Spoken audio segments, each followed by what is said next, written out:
好似呢一張相咁樣啦。呢一個咧係喺一個錦繡花園入邊嘅住戶嚟嘅。咁佢咧，佢嘅門嘅出，佢嘅屋企嘅出邊咧，唔知點解喎，經常動土。每逢動土，佢屋企所有人都會病。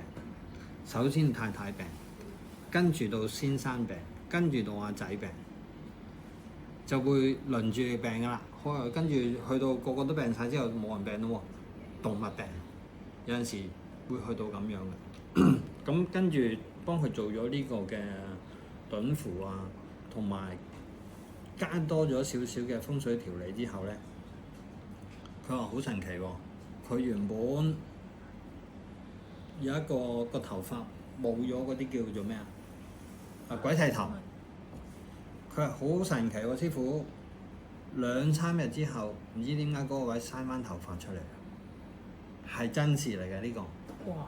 係真事嚟㗎。咁甚至乎做咗呢個躉符之後，佢門口嘅動土好似對佢哋冇乜影響。